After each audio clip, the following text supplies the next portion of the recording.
Jim's longtime friend, Brother Mike Cravens, has a couple things he wants to share with us.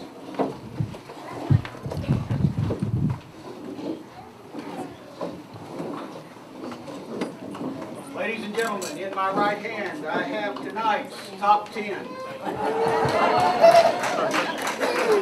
Tonight's category: fun things to pass the time while at MD Anderson. But first, Jim, when we met the other morning, and let me say I had nothing to do with this, one of the elders came up to me Sunday night and said, "You will be there tomorrow morning at 8 o'clock. He didn't say, would I, could I, he said, you will be there tomorrow morning. And as we met in that meeting, he told me, as we kind of thought through tonight, that I needed to really roast you. And I said, okay. He said, no, you really need to roast him. And I looked at him and he said, because of all the things that he has said about you, you really need to get him. And that really surprised me, since I thought that we had been such good friends all these years, and we had an agreement, you being my attorney, and me being your therapist, that everything we shared was confidential. At least that's what I thought. But apparently I was wrong. But if that's not the case, number one, we need to talk after this is over. And number two, I'd like to retain you so you can sue yourself for breaking confidentiality, slander, and whatever else you have said. Folks, I've known Jim for many years. He and I have been very close friends, almost 40 years now. And in fact, we've known each other longer than we've known our wives. I told someone that the other day, and I said I had to change it for tonight because I said we've known each other longer than we've been married, and I was going to say to our wives, and the look on the person's face was so shocked that I had to add our wives. So, over the years, two things I've learned to appreciate very much about Jim. Number one, his appreciation for time and his deep, enduring patience towards people. I just lied about the second one. But the first one's really true.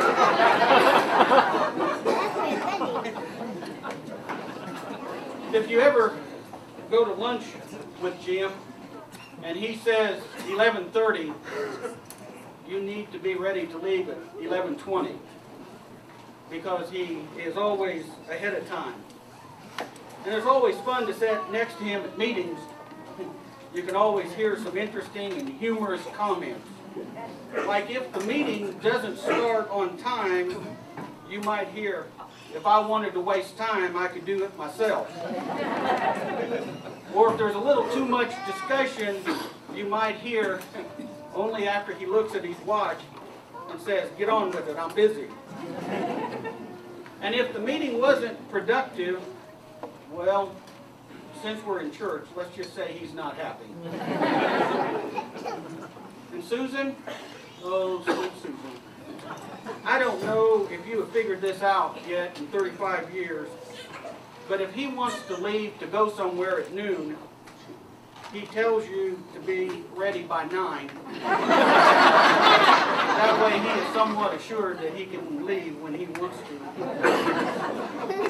At various times in the past, Jim has come up to me in the foyer and said, have you seen Susan? No. He says, well, tell her I'm out in the car waiting, and if I leave before she gets done, will you bring her home? But my favorite Edmonds story. One Sunday morning when one of our former preachers went way over the allotted time, Jim told him that those were 2 really good sermons. They just didn't need to be preached at the same time. Now folks, you think that's funny, but what's really funny, that's true. He did tell him that.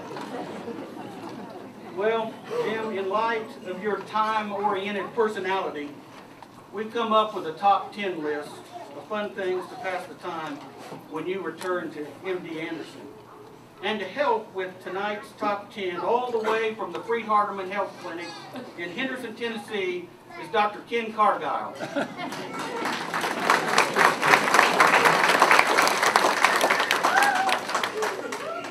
Sit down, sit down. Let me get a disclaimer first. As a physician, we talk a lot about risk-taking behavior. Reading material that has been handed to you that was for the most part made up by Mike Cravens, the definition of risk-taking behavior. We'll give it a go. Number 10. Yeah. You tell all the other patients that the nurse that was taking care of them that day flunked her boards 10 times. She's only on the staff because her uncle was the administrator. Number 9. Well, you get about 30 IV bags that are empty, and you put them on your table there, and when the nurse comes in, you tell her you're still thirsty. Number 8. You try to get seconds of that yummy hospital food. Is that right? Where are they? Where's Jim? Is that what you did? No. Okay. Number 7. Wheelchair races right at nursing shift change. Number 6. You unplug the refrigerator where they keep the bedpan.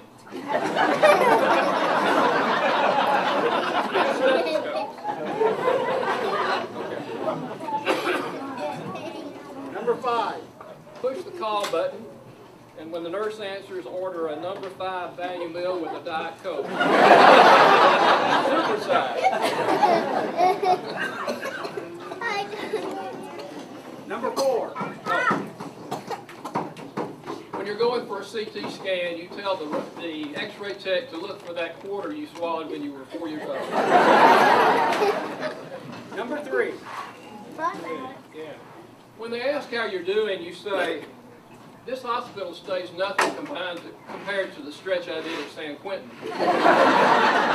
which is, by the way, how I got my middle name. Is that your middle name? Number 2. Yeah. Every chance you get, you answer every question with, "I have a law degree, and I know how to use it." Now, what was your name? And the number 1 thing to do to pass time while you're at MD Anderson.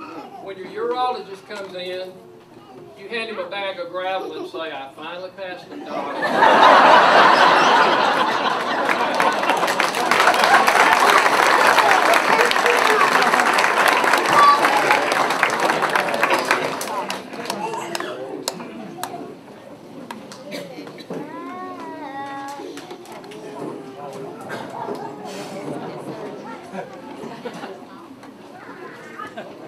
You know, Jim and Mike go a long way back. Of course, anybody who went to school with Mike would have to go a long way back.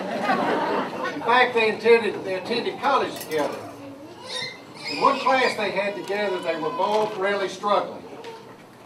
The professor had pity on them, and for the bonus question that day, he had a fill in the blank. Old MacDonald had a blank. Well, Mike was stumped. Didn't have any idea. Didn't have a clue. When the professor wasn't looking, he tapped Jimbo on the shoulder and asked him, "Jimbo, what's the answer to that question?" Jim says, "Man, you're crazy, Cravens. Everybody knows that. Old MacDonald had a farm." Mike says, "How do you spell it?" Jim said, E-I-E-I-O.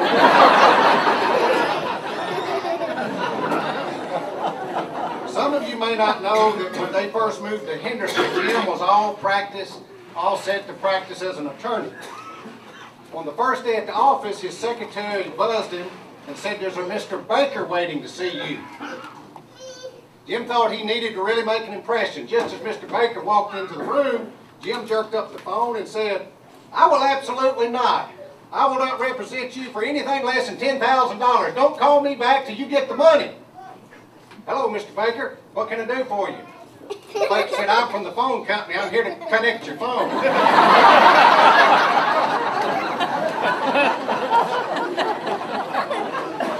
Jim decided to go to work at Freed-Hardeman, and he started as the alumni director, and Becky was his secretary.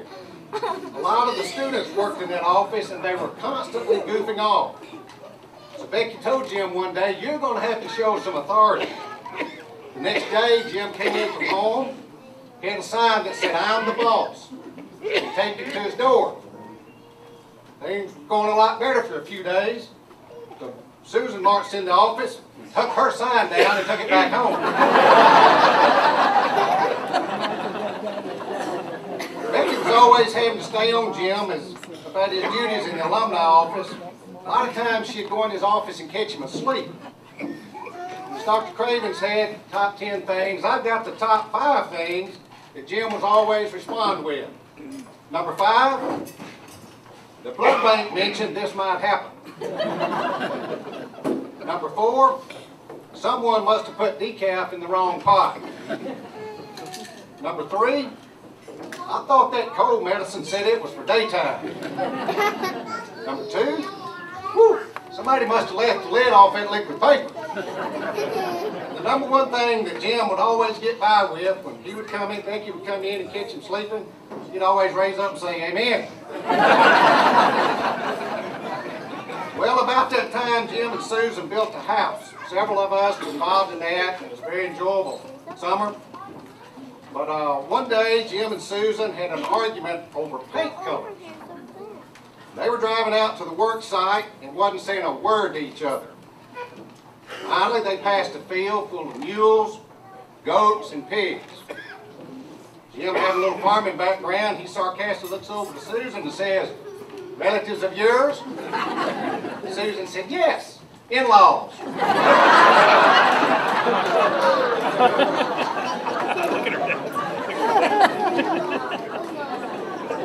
Jim felt real bad about not being a lot of help around the house. So one day he decided to do the laundry for the first time. He hollered up at Susan, what setting do I set this washing machine on? Susan hollered back, it depends. What does it say on your shirt? He said, St. Louis Cardinals? Those of you guys, you know, there's little tags in the back of your shirt that tell you how to wash and dry and so forth. In case some of you didn't know, Susan's a little tight. For their anniversary, Susan decided she would get, this says Jim some aftershave, but apparently he's not shaving much, so I'm going to change that to cologne. Susan was going to get Jim some cologne for their anniversary. So she calls up her Mary Kay supervisor, and she asked her what they had in the line of cologne. Mary Kay supervisor pulls out a bottle, $100 bottle. Susan said, oh, that's a little much. The lady showed her a $75 bottle. Susan said, that's still a little much. Supervisor was getting a little annoyed. She showed her a $25 bottle. Susan said, I'd still like to see something cheaper. Supervisor handed Susan a mirror.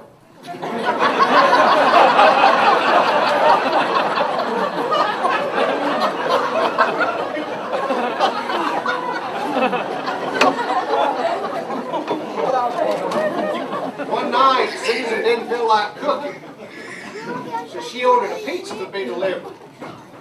An FHU student drove up to deliver the pizza, so Susan asked him, what would a normal tip be? The student replied, well, Avon laid down the street and said I'd be lucky to get a quarter out of you.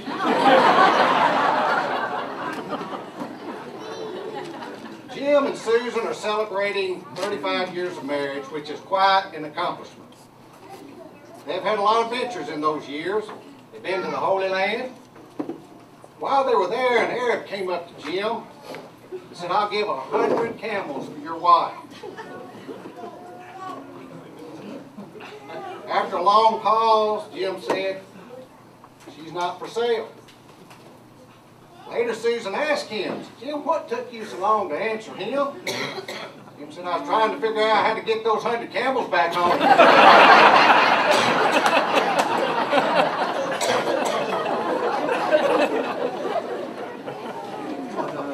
Jim was always forgetting Susan's birthday and their anniversary. So he had a brilliant idea. He called the local florist and told them to send Susan a big bouquet of flowers every year on those occasions, on their anniversary and on her birthday, to send her a big bouquet of flowers and just sign his name to it. He'd be done. Boy, Jim was really proud of himself, and that worked for several years. One day Jim came home and saw the big bouquet of flowers and said, "Nice flowers, Susan. Who are they from?"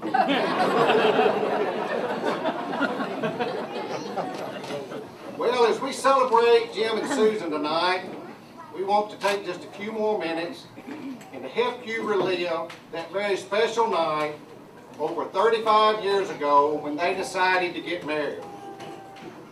Legend has it that Jim never actually proposed to Susan.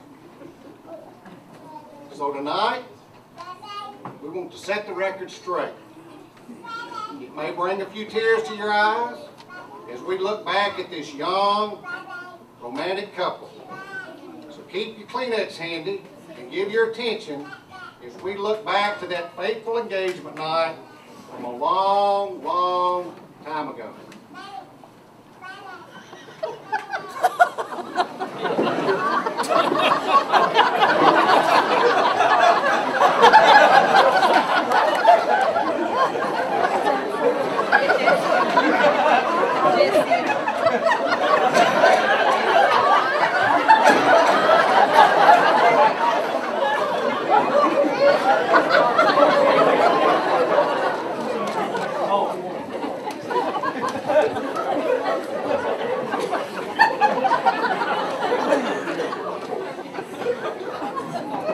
This is so exciting.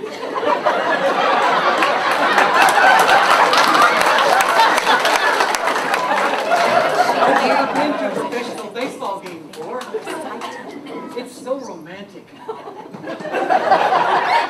Romantic? I guess you could say that. I do love baseball. Yes, and look at all these people who could use Mary Kay.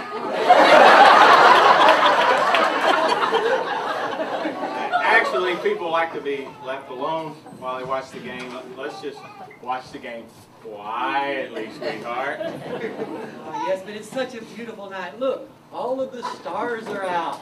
Oh, I love the stars. That first baseman, for example. And shortstop's pretty good, too. I was talking about the stars in the sky. I think maybe you might be more interested in the game than in me. Struck him out! Look at that! All right! Really throwing. I'm sorry, what were you saying, dear? Well, if you love the Cardinals, I think I should learn something about them too. So, maybe you could tell me their names. The players' names? You'd never remember them. Well, you know I've never been to a baseball game before, so you'll just tell me their names, and then I will know who's playing on the team. Okay, I'll tell you their names, but, you know, baseball players have peculiar names these days. You mean funny names? Oh, yeah, strange names. You know, pet names, just for fun. Oh, this will be fun.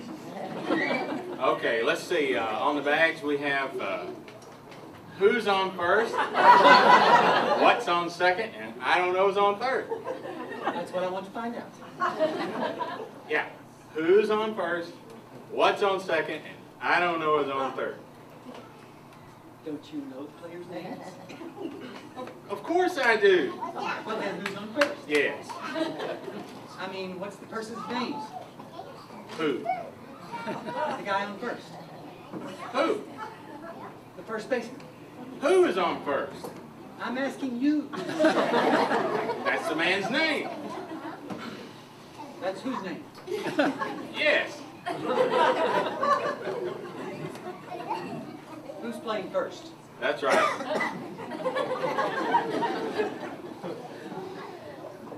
When the first baseman gets his paycheck each month, who gets the money? Every dollar. Who gets the money? He does, every dollar. Sometimes his wife even collects it for him. Whose wife? Yes. All I'm trying to find out is what's the man's name on first base? Oh no, see, what's on second? I'm not asking you who's on second. Who's on first? One base at a time. Well, don't go changing the players around. I'm not changing anyone. Take it easy, sweetheart. Take it easy. I'm only asking you who's the guy on first base. That's right. All right. What's the guy's name on first base? No, what is on second? I'm not asking you who's on second. Who's on first? I do know. He's on third. We're not talking about him right now. So how did I get on third base? Well, you mentioned his name. If I mentioned the third baseman's name, who did I say is playing third? No, who's playing first? What's on first? What's on second? I don't know. He's on third. Then I go back on third again. Well, what about the other players? The ones standing out there in the grass? That's the outfield. 3 players, left fielder, center fielder, right fielder. And the left fielder's name? Why? I just thought I'd ask. I just thought I'd tell you. Well, then tell me who's playing left field. Who's playing first? I'm not talking about the baseman. I want to know what the man's name in left field. No, what is on second? I'm not asking you who's on second. Who's on first? I don't know. Third base, yeah. Well, let's imagine this. If they throw the ball to first base, somebody's got to get it. Now, who has it? Naturally. Who? Naturally. Naturally? Naturally. So they pick up the ball and throw it to naturally. No, they don't. They pick up the ball and throw it to who? Naturally. Right, they throw it to who? Naturally. Yeah, that's it. That's what I said. Okay, you asked me. Okay. They throw the ball to who? Naturally. Now you ask me. They throw the ball to who? Naturally. That's it. You know, bringing you to the ball game has been more fun than I thought it would be. Naturally. What'd you say? Naturally. It's what you say when something just clicks. Naturally. You and I go together. Naturally. Jim and Susan. It has a nice ring to it. I suppose you could say that. I do. Wouldn't you say that? Well, now that you mention it, I just might say that. So, what do you propose to do? What do I propose to do? I don't know. I might have to think about that. Well, you better think fast. The game is almost over. All right, then. How's this? I think we should be together in the future. What do you think? I think so too. Naturally. Oh.